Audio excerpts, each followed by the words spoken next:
Hey guys, it's Michael. Wanted to do a quick review on my updated joining head unit that I recently added to my 2006 Lexus GX470 build. This has been arguably one of the biggest upgrades I have done to this vehicle. It went from which was a non-nav, meaning it just had a CD player and radio, to having a full 9-inch screen that is very responsive and very, very bright. I drive with the windows down, have no problem seeing it. Drive with sunglasses, still have had no problem seeing it. So I know sometimes sunglasses will cause issues with screens, and the UV or the polarization of the sunglasses will cause issues. I haven't had that experience here. Maybe it's slightly dimmer, but not compared to some other manufacturers that I've had in prior vehicles that I've swapped out head units for.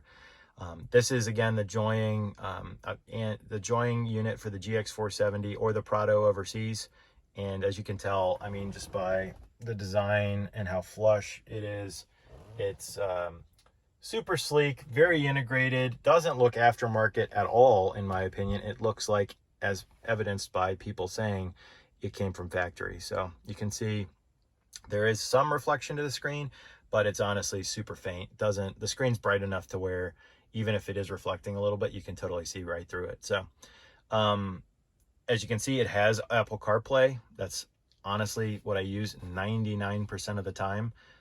There is an Android, and we'll get into it, but it's an Android tablet unit. And it's very, very quick, very, very responsive. I'll put the link down to the Amazon page where you can purchase it, but at the time I got it, there were two different memory options. I opted just to get the upgraded memory. I didn't want it to slow down or get laggy. As we know with technology, right? Typically better to jump up to the higher memory amount. So I got that, and it's, as you can see, it's extremely responsive. No lag. It's what you'd expect from an OEM. Again, it's all touchscreen, which is nice. I prefer touchscreen units versus, it does have external buttons that are illuminated. There may be a way to make them tactile, to have tactile feedback. I don't know if there is, but no issue there. That's a nice to have that I don't really need. Again, what did I need to kind of bring to add to this to make it totally full of capability that I didn't have before? Well, I needed to add a Bluetooth microphone, so I have that here. I will say the Bluetooth microphone that this unit shipped with did not work well for me. People could barely hear me on the other end of the line. I ended up needing to experiment with some other mics that I had from prior head unit installs on prior vehicles. I've done this with previous vehicles before, so I was pretty experienced with pulling the dash apart, getting behind there, and so this was no trouble wiring that up for me. Again, if you don't feel confident in doing that, you can always have a shop take care of that for you. But for me, it was no problem. And then the bigger pain, I would say, was running an actual camera all the way through the dash to the head unit, or to the ceiling headliner, all the way back to the back door. And that allows me to have a backup camera, which, as you can see, is very, very high clarity. Obviously, you can get all kinds of different cameras. This was one that I ordered that I think was less than 20 bucks. It's very, impressive in terms of the quality. I can see the hitch clearly, which is really all I need for towing and backing up into parking spots. So it works really well. It doesn't have the lines. There may be a mode in this head unit to turn the lines on. If there is, I don't know. I don't really need it, but could be a nice addition if you want to add those, if it has that capability. But you can see it's, again, very responsive, no lag, same as startup. I won't start the vehicle up because it'll kill this video, but it just immediately comes right on. Again, you wouldn't know that this is not OEM. The apps open very, very quickly. You can see when I open the map, I mean, it's just huge. I mean, and it's all drag and drop. Again, if you're familiar with Apple Maps, it's super, this is super familiar. I love this satellite view. I think that's awesome because, in addition, you can see topographically what you're, or an overhead view, a satellite view of what you're trying to find. Again, you guys are probably like, yeah, no duh, but I love driving around with this because if I'm close to something and I'm not exactly sure, I can just look and see it here. So job well done to Google Maps who designed it that way. Obviously, you can see the back icon. This is get me back to the Android functionality, which we can hop into. But I mean, Spotify loads up really quickly. And I will say sometimes you do have to load the app on your phone, so you'd want to have it running, because otherwise it'll take, you know, a second or two, just like you saw there, to load it up. But yeah, again, very, very quick. And we can hop back to the main screen. I did upgrade the stereo in here, since we're on the subject of the head unit. I did upgrade I believe they're factory Pioneer units. When I got it, a couple of them were blown. I did replace them with JBLs all the way around, including the tweeters and the mids. And honestly, between the mids and the tweeters alone, obviously with it being full JBL now, it wasn't factory JBL before, it was just the factory Lexus, which I think again is Pioneer.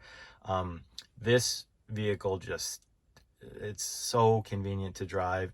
The music is phenomenal, great highs, great mids, just accentuated by this unit. So we've talked about how responsive it is, how fast it is, the actual brightness and quality of the unit. I'll show you if we hit the home button, this is the Android tablet home screen. So if you're familiar with Android, this is very, very easy to use, very familiar. You can see right here, this is the button that allows for the CarPlay, the projection of CarPlay. And then you've got things like YouTube, Google, you know, your radio, EQ, all kinds of stuff, your settings. Again, this is very responsive as well. You've got a full menu of other apps that you can look through. So if you're familiar with Androids, this is very, very easy to navigate. And again, you can see it's very, very responsive. So again, over here, you've got the home, back key, radio, maps. Again, those are nice. They look great. I don't really use them super often just because I've always got it in CarPlay, which is, again, just my preferred driving interface. So yeah, guys, overall, I think the only con, I have nothing but good things to say about this. I love it. If you've got a non-nav, it's totally worth doing. Like, it's a no-brainer. Again, I'll put the link down so you can check out the pricing.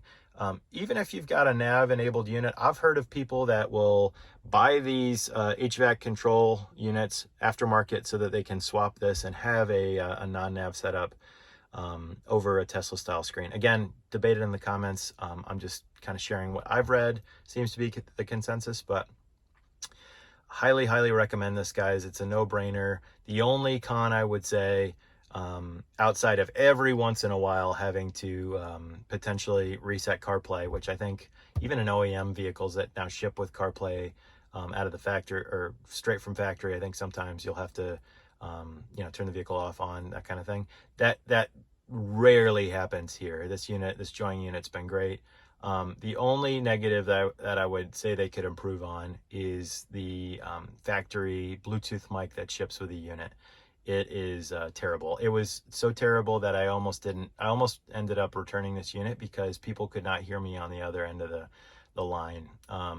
So just something to be cognizant of. Again, I solved that by installing a different, this might be a JVC mic or just another one I got from Amazon. I think it's a standard 3.5 millimeter that plugs into the back of the joint head unit. And that has improved immensely, which is great because I wanted, and I do love this unit, and I wanted to make it work. So that's me making it work. The other thing that I didn't even talk about that is super nice, it has an actual volume control.